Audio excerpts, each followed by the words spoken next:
Hello, I'm Gordon Lang, editor of CameraLabs.com. I'd like to give you a brief video tour around the Panasonic Lumix DMC FZ28. Here it is, the FZ28. This is the successor to the enormously popular Lumix FZ18, which makes it Panasonic's latest super zoom digital camera. Like its predecessor, it's equipped with an 18 times optical zoom range, and that's packed into a surprisingly small and light DSLR style body. Now, of course, there's a number of enhancements on this new model, so without further ado, let's take a look at its highlights. We'll start with that lens. That may feature the same 18 times total range of its predecessor, but now starts fractionally wider at an equivalent of 27mm and zooming all the way into a maximum telephoto of 486mm. So that takes you from wide angle coverage all the way to super telephoto, which gives you enormous compositional flexibility in practice. Panasonic also supplies the FZ28 with a fairly substantial lens hood. This attaches in two parts. First of all, you screw on a mounting on the end of the lens barrel, and then onto that you actually mount the hood itself. Now, the hood can be rotated until it's in the correct orientation, and then you have to tighten it with a thumb screw. Make sure you do have it the right way around though, or you'll cause vignetting in the corners. There's the inevitable boost in resolution, this time from 8.1 to 10.1 megapixels, although most importantly of all, the FZ28 still features RAW recording facilities. This is essential to get the best out of the camera, and it's a key advantage over rivals like the Canon SX10IS. Round the back you'll find a slightly larger 2.7-inch screen that's also more visible in direct sunlight, although unlike the screen on the Canon SX10IS, you can't flip this out and twist it to any angle. We should also note that the electronic viewfinder now looks smaller than its predecessor. The FZ28 features a number of autofocus modes, including improved face detection and a new AF tracking option. This shows a target on the screen. Once you place this over an object and press the AF/A lock button, the FZ28 will then track it as it moves around the frame, or if it changes its distance. The FZ28's main continuous shooting option will fire at 2.5 frames per second for a handful of frames, or until you run out of memory at a slow rate of 2 frames per second. But it now also features a new high-speed burst preset mode. Now, this drops the quality down to just 3 megapixels, and it also typically shoots at a much higher ISO of, say, 800, so the quality is never going to be that good, but it does allow the camera to fire off much bigger sequences at up to 13 frames per second.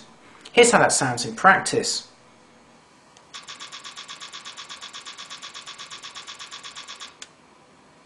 One of the biggest upgrades for the new FZ28 is the inclusion of high-definition movie recording in the 720p format, and you're watching an example of it right now. I'm stood approximately 1 meter in front of the FZ28, so you can actually check both the video quality and also the sound quality. Now let's take a look at some more examples taken with the FZ28's new video mode. This first clip was taken with the FZ28 mounted on a tripod, smoothly panning from left to right. I should quickly note here that I've switched back to the camcorder to record the audio for this voiceover. The quality certainly looks very good, but if you look very closely when playing it on your computer, you'll notice a graininess that's lacking from a dedicated camcorder. Now, this next clip demonstrates the fact that you can actually use the optical zoom while filming with the FZ28. I've also used this optical zoom here to get in as close as possible to the approaching steamship. Now, this, unlike the first two clips, is handheld, and the image stabilization system is doing a good job at ironing out the very fine wobbles, but there's still a slight undulating action there. Now, once again, it's possible to optically zoom the lens out while filming a video, so you can go from a nice tight shot of details to zoom out and show a bigger landscape view. Now let's take a closer look at the FZ28's controls. Externally, the new FZ28 looks almost identical to its predecessor. It's a fairly small and light DSLR styled body with a decent sized grip. You'll find a pop-up flash here that's activated by pressing this button in there. This is manually popped back down again, and it won't raise unless you press that button again. On the upper right surface you'll find almost exactly the same controls. This mode dial here, which allows you to select aperture, shutter priority or full manual, although the FZ28 also has Panasonic's latest intelligent auto mode. That's one of the best on the market. Next to that, various buttons to adjust the focusing mode, the zoom rocker, shutter release and power switch. The only difference here is that the play mode is no longer on this dial. You'll find it on a switch at the back here which goes between record and play. On the rear surface you'll also find this tiny joystick, now labelled Q menu. This operates the FZ28's drop-down menu and also adjusts things like the aperture and shutter speed. I'll show you that in just a moment. Below that, the usual cross keys, although you'll notice this bottom key here has changed from just offering review on the FZ18 and is now a programmable function key. To the left side of the body, behind the flap, you'll find the same ports as the FZ18, a combined USB and TV output and a DC input.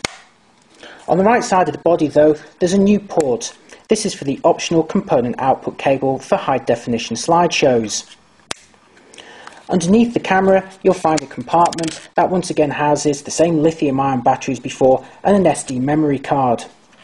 Notice that when you do have this camera mounted on a tripod, this compartment will become blocked.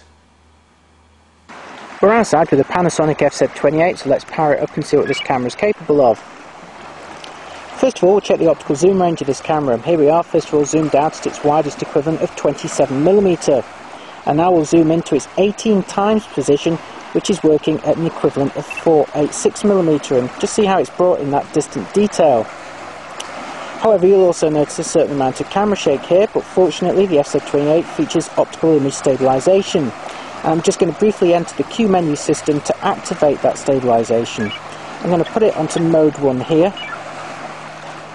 And about a second or so later you can see that image has greatly stabilised. That is much better than it was before. I'm going to zoom back out again. Now let's have a look at some of the graphics you can overlay on the screen. If I press the display button to the right of the screen, we can switch off some graphics and then overlay an alignment grid. I can also fire up a live histogram, although to do that I have to go onto the third page of the setup menu here. Here I can now switch on the histogram and you can see that on the right hand side of the screen. There's another display option here which shows a slightly shrunken view with information running down the right and the underside. Earlier I gave you a quick look at the Q menu, so let's take a more detailed look at that now. If I push the joystick in here, you'll see this drop down menu appear along the top, and by pushing the joystick left and right I can change various aspects like the white balance, the ISO setting, or maybe the image resolution. It's very quick and easy to adjust settings using this menu system, and it's one of the best things about using the FZ28 in practice. You also use this tiny little joystick in order to adjust things like the aperture and shutter speed. If I switch the FZ28 to its aperture priority mode, I'll show you how that works in practice. You'll notice the aperture value there, f8, is now highlighted in yellow, and you also see a little arrow pointing down here. This means that if I prod the joystick down, I can actually adjust that aperture value. You'll see there's now an arrow pointing upwards, which means I can adjust it up again. You also notice an arrow pointing left. So if I prod the joystick to the left, you can see now that the exposure compensation is highlighted, and again I can push the joystick up and down to adjust that setting there. This works exactly the same way if you're in shutter priority or manual modes, and while this little joystick can be a little fiddly to use, it does give you quick and easy access to these settings. The Panasonic Lumix FZ28 may only represent a minor upgrade over its predecessor, but considering the earlier FZ18 was one of the best super zoom cameras on the market, well, a great camera has just become even better. So with the new FZ28 you still get that massive 18 times optically stabilised zoom range. You get it packed into a small and light body with complete manual control, but also one of the best automatic modes on the market. On top of that you get RAW recording and now also high definition movies. There's really very little that's wrong with the FZ28, but its biggest problem is extremely tough competition in the form of Canon's PowerShot SX10IS.